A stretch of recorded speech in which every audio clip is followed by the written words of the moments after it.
Bismillahirrahmanirrahim. Assalamu alaikum. Welcome to the class of Issues in Management Accounting. I am your teacher Salma Sadiq. Today our 13th lecture. In this lecture we will discuss the plan budget. As we have discussed in the previous classes के कैसे plan budget तैयार होता है, क्यों ये ज़रूरी होता है आपके ऑर्गेनाइजेशन के लिए, कैसे आप क्वांटिटेटिव आप मेजरमेंट करते हो, आप फ्यूचर प्रिडिक्शन करते हो कि आपकी कितनी फ्यूचर की सेल्स होंगी, उसके अकॉर्डिंगली आप प्रोडक्शन बजट तैयार करते हो। उसकी प्रैक्टिकल एग्जांपल अभी देखेंगे हम। एक न्यूमेरिकल आज के लेक्चर में सॉल्व करेंगे कि कैसे हम सेल्स के थ्रू प्रोडक्शन बजट तैयार करते हैं और प्रोडक्शन यूनिट्स के थ्रू हम रॉ मटेरियल की रिक्वायरमेंट्स, रॉ लेबर या FOH आपके जितने भी फैक्टर ऑफ प्रोडक्शन होते हैं उनकी रिक्वायरमेंट्स को देखते हो और उसको देखते हुए आप अपने कैश बजट को तैयार करते हो कि आपकी कैश कलेक्शंस कैसे हो रही हैं और आप कैश डिसबर्समेंट कैसे कर रहे हो, आप उनको कैसे प्लान करते हो, आपकी कितनी परसेंटेज आप करंट टाइम पीरियड में पे कर रहे हो, कितने आप डेफर्ड कर रहे हो फॉर फ्यूचर पेमेंट्स। आपकी इसी तरह कैश कलेक्शंस भी आपकी सीरीज में होती हैं। तो ये हमारा आज का प्रैक्टिस क्वेश्चन है। Minor corporation manufacturing review problem. Budget schedule and sales a seasonal product that has peak sales in the third quarter. अब क्या है कि ये ऑर्गेनाइजेशन जो डील करती है आपके सीजनल प्रोडक्ट्स में, अब उनकी प्रोडक्ट्स जो पीक पे हैं वो थर्ड क्वार्टर में। The following information concern operations for the year 2 the coming year and for the first 2 quarter of the year 3। कि आपकी अब करंट जो सिनेरियो है कि आपकी सेल्स जो है आपकी पीक पे थर्ड क्वार्टर में है, तो आप उसकी बेस पे फ्यूचर प्रोडक्शन कर रहे हो for the second year quarterly basis पे और थर्ड ईयर के फर्स्ट 2 क्वार्टर्स की। आपको ये डाटा गिवन है कि companies single product sale for ₹8, कि आप $8 का एक यूनिट सेल कर रहे हो या सेलिंग प्राइस आपकी क्या है पर unit $8। Budgeted unit sales for the next 6 quarters are the as follow. अब आपको बजटेड जो सेल्स दी हुई हैं वो फर्स्ट क्वार्टर में आपकी 40,000, सेकंड में 60,000, थर्ड में आपकी 1 लाख और 4 में आपकी 50,000 है और फॉर द ईयर 3 आपके 70,000 और 80,000 आप यूनिट सेल कर रहे हो। Sales are collected in the following pattern. अब आपकी कैश पेमेंट्स कैसे हो रही है कि आपको 75,000 या 75% ऑफ द कैश आपको सेल्स की परसेंटेज उसी क्वार्टर में रिसीव हो जाती है, बाकी 25% जो है आपको नेक्स्ट क्वार्टर में अमाउंट रिसीव होगी। On January 1 year 2 companies balance sheet showed the 65,000 in the account receivable. आपका ये जो 25% है जो आपको सेकेंड क्वार्टर में रिसीव होता है, तो मीन्स कि आपका यहाँ पे सेकेंड ईयर के फर्स्ट क्वार्टर में ये सिनेरियो है कि आपका 65,000 अकाउंट रिसीवेबल है। मीन्स के ईयर 1 के 4 क्वार्टर का आपका 65,000 रहता था, वो आपको अभी रिसीव होगा। All of which will be collected in the first quarter. वो 65,000 आपको पूरे का पूरा आपको इस क्वार्टर में मिल जाएगा, आपके बैड डेट्स नहीं होंगे इसमें।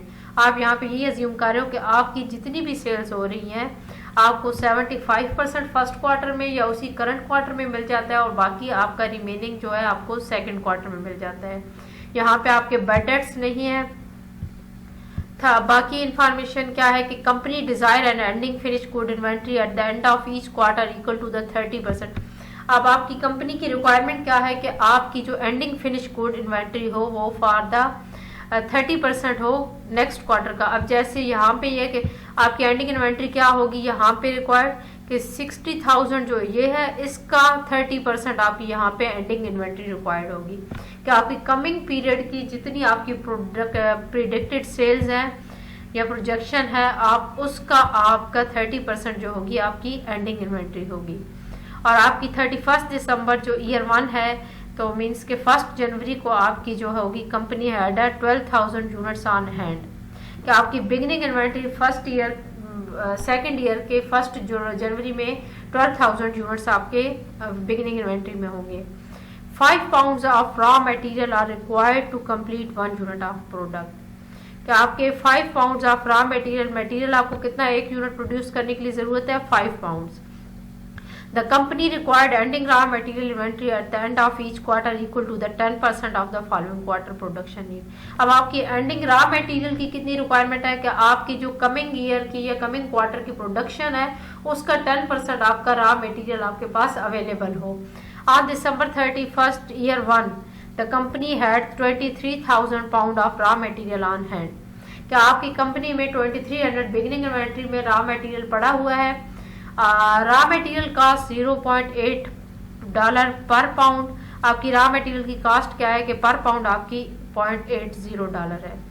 Raw material purchases are paid for in the following pattern. अब आपकी रॉ मटेरियल की पेमेंट्स आप कैसे कर रहे हो। 60% paid in the quarter the purchases are made और रिमेनिंग आपका 40% इन द फॉलोइंग क्वार्टर। अब आपकी सेल्स की कलेक्शन की क्या पैटर्न था कि 75% आप करंट क्वार्टर में रिसीव करते हो, 25 नेक्स्ट में। परचेजेस में आप क्या कर रहे हो, 60% आप करंटली पे कर रहे हो और 40% आप नेक्स्ट क्वार्टर में पे करोगे। तो आपके ईयर 2 के जनवरी 1 में companies balance sheet showed 81,500 in the account payable. आपने 81,500 पे करना है रॉ मटेरियल की पेमेंट्स आपकी जो मतलब अकाउंट पेबल के बैलेंस में है।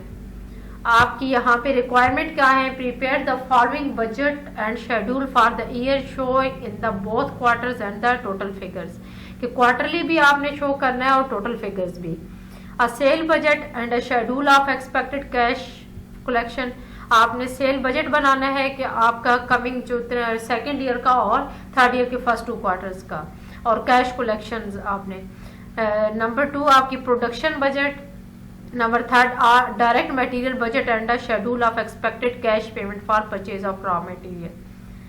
सबसे पहले हमने क्या करना है कि a sales budget and a schedule of expected cash collection. आपकी फर्स्ट रिक्वायरमेंट यही है कि sale budget and a schedule of expected cash collection के आपकी कैश कलेक्शन कितनी हो रही है सेल बजट के against. This is our sale budget कि आपके बजटेड यूनिट सेल्स कितने हैं। आपकी जो यूनिट्स में आपको गिवन थे बजटेड यूनिट्स 40,000, 60,000, 1,50,000 आपके ईयर 2 की ये गिवन है। तो टोटल आपके हो गए साल के 2,50,000 यूनिट्स बजटेड कि आप पूरे सेकेंड ईयर में कितने यूनिट सेल करोगे, 2,50,000। अब आपके पास थर्ड क्वार्टर के या थर्ड ईयर के आपके पास सिर्फ 2 क्वार्टर्स की वैल्यूज थी आपकी, बाकी 2 क्वार्टर्स की नहीं थी, इसीलिए यहाँ पे हमने वो कैलकुलेशन नहीं की। लेकिन आप उन 2 क्वार्टर्स की कैलकुलेशन कर सकते हो कि आपके कितने बजटेड यूनिट सेल्स हैं। आपको selling price per unit given है $8, तो आप मल्टीप्लाई करोगे तो आपकी टोटल सेल्स कितनी है इन terms of dollars, 3,20,000 first quarter की, सेकेंड क्वार्टर की 4,80,000, थर्ड क्वार्टर की 8 लाख, फोर्थ क्वार्टर की 4 लाख। तो टोटल हमारी 20 लाख की कैश सेल्स होंगी या आपकी sales in terms of dollars होंगी फॉर द कमिंग ईयर। हमने ये एस्टिमेट लगाया है। अब इसके अगेंस्ट हमें कैश कलेक्शन कितनी हो रही है इस टाइम पीरियड में और किस तरह हो रही है ये हम कैलकुलेट करते हैं कि बिगिनिंग अकाउंट रिसीवेबल, ये आपको जो 31 December of at the end of year 1 given था वो हमारा अकाउंट रिसीवेबल 65,000 था, वो हमें फर्स्ट क्वार्टर में पूरा रिसीव हो गया। अब 3,20,000 जो रिसीवेबल था फर्स्ट क्वार्टर के एंड पे या जो सेल्स हमने की उसका 75% हमें फर्स्ट क्वार्टर में रिसीव हो रहा है 2,40,000, बाकी का 25% 80,000 हमें सेकंड क्वार्टर में रिसीव होगा।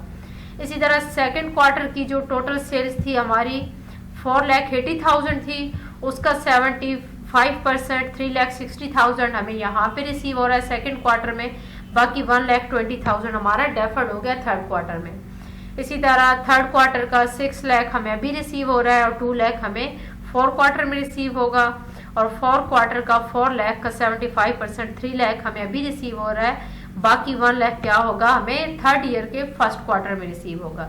तो टोटल जो हमारी cash collection against sales for this time period या आपके सेकेंड ईयर की है वो 19,65,000 है।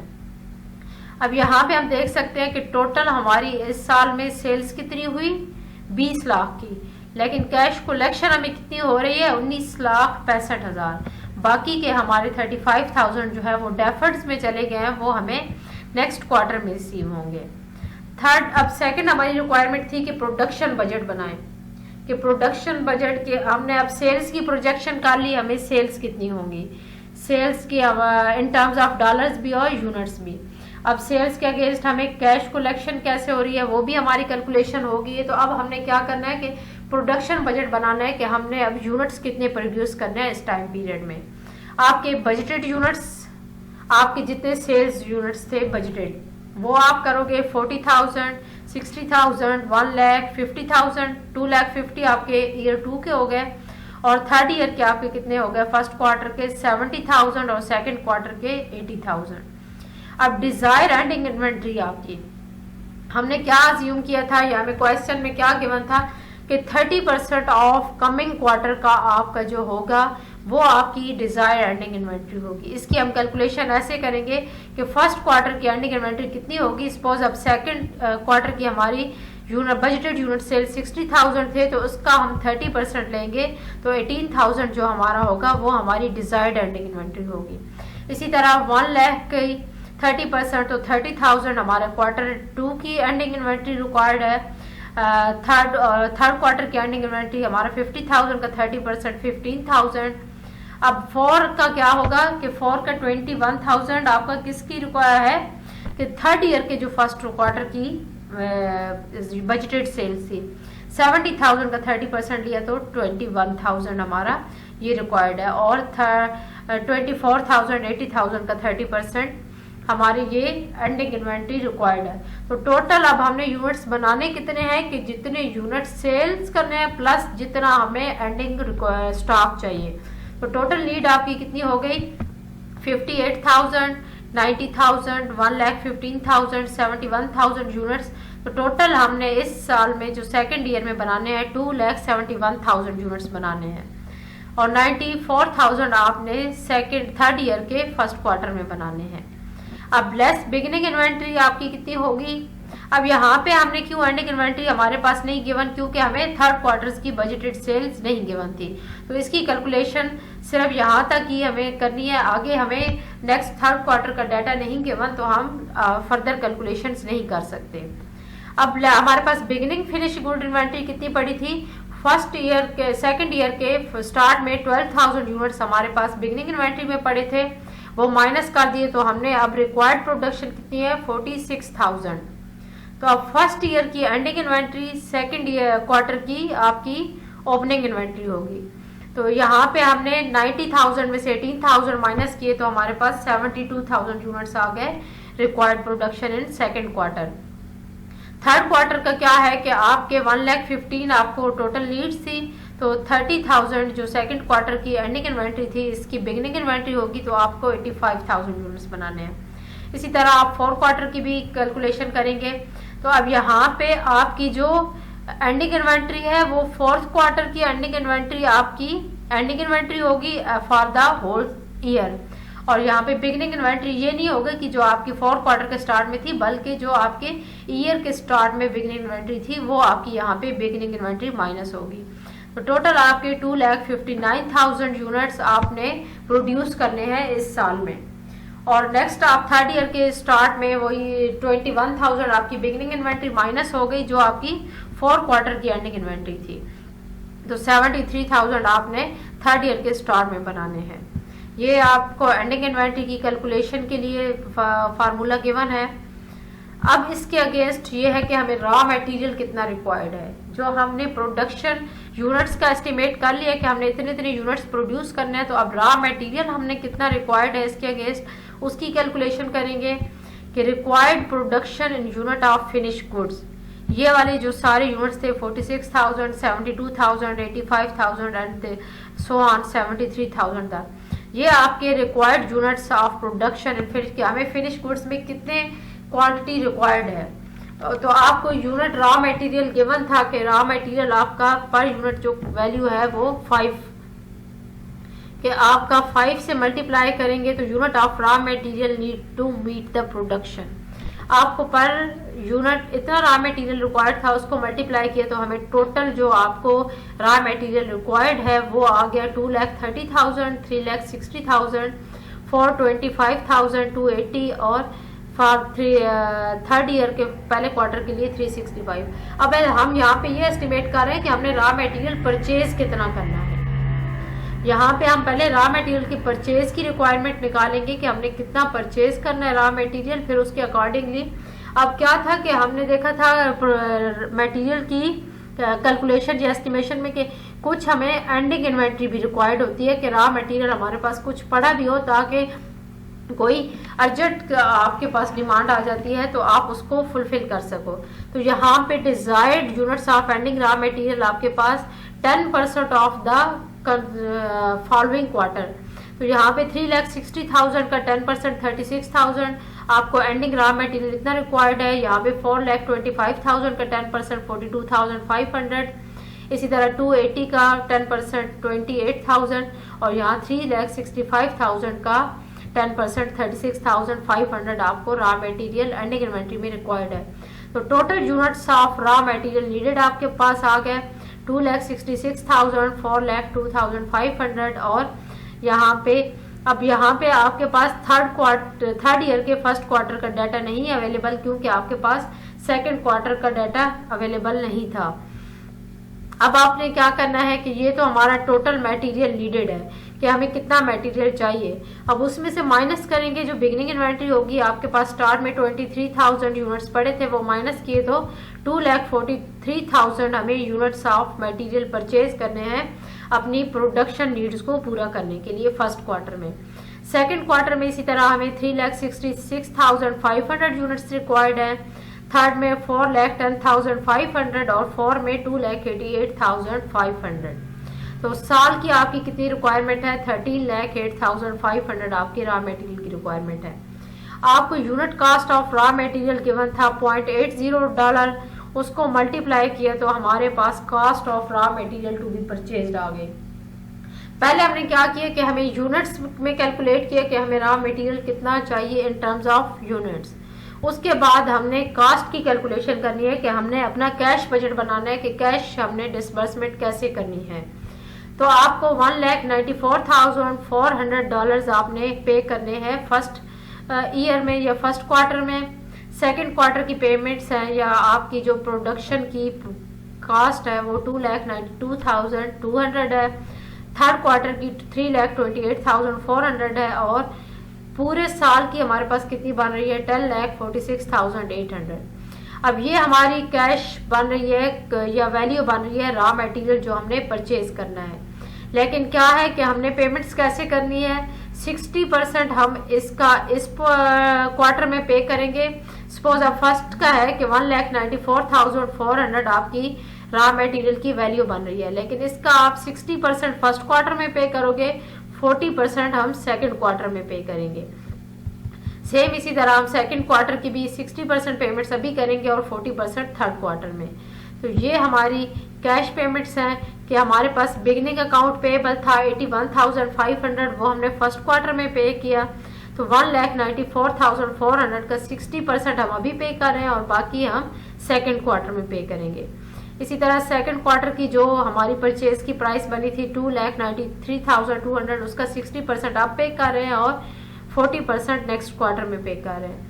थर्ड क्वार्टर की भी इसी तरह पेमेंट्स है और फोर्थ की एंड पे। तो ये हमारी टोटल पेमेंट्स हो गई 10,35,980। हालांकि हमारी जो टोटल वैल्यू बन रही थी 10,46,800 हमारी परचेज की वैल्यू बन रही थी फॉर द ईयर, बट हम जो इस साल पे कर रहे हैं वो 10,35,980 कर रहे हैं। बाकी का हम नेक्स्ट ईयर पे करेंगे। हमारा बिगनिंग बैलेंस जिस तरह हमारा बिगनिंग अकाउंट पेएबल अभी सेकंड ईयर में था, इसी तरह थर्ड ईयर में बाकी का अकाउंट पेएबल होगा जो नेक्स्ट पेमेंट में किया जाएगा। ये हमारा आज का लेक्चर था कि हमने देखा कि कैसे हम सेल बजट बनाते हैं। सेल बजट के अगेंस्ट हमने सेल्स वैल्यू कैलकुलेट की, फिर सेल्स वैल्यू की कैश कलेक्शंस कैसे हमारी इंस्टॉलमेंट्स में हो रही है वो हमने देखा। फिर हमने सेल्स के अगेंस्ट देखा कि कैसे प्रोडक्शन प्लान तैयार होता है, प्रोडक्शन के लिए कितने यूनिट्स आपको रिक्वायर्ड होते हैं। फिर आप निकाल लेते हो कि आपने इतने यूनिट्स प्रोड्यूस करने हैं इस टाइम पीरियड में, तो उसके अगेंस्ट रॉ मटेरियल की रिक्वायरमेंट कितनी है, रॉ मटेरियल को इन टर्म्स ऑफ यूनिट्स और इन टर्म्स ऑफ कैश, क्योंकि आपने फिर कैश पेमेंट उसी हिसाब से करनी होती है कि इतना हमारा इस टाइम पीरियड में रॉ मटेरियल रिक्वायर्ड है, ये उसकी कास्ट वैल्यू बन रही है और हम उसकी पेमेंट्स ऐसे करेंगे। जैसे अब 60% हमारा था कि फर्स्ट क्वार्टर में या जिस क्वार्टर में आपने परचेज किया आप 60% उस क्वार्टर में पे करोगे, बाकी का 40% आप नेक्स्ट क्वार्टर में पे करोगे। ये था हमारा आज का लेक्चर। इसके रेलिवेंट कोई क्वेश्चन हो तो आप लोग पूछ सकते हो। Thank you so much.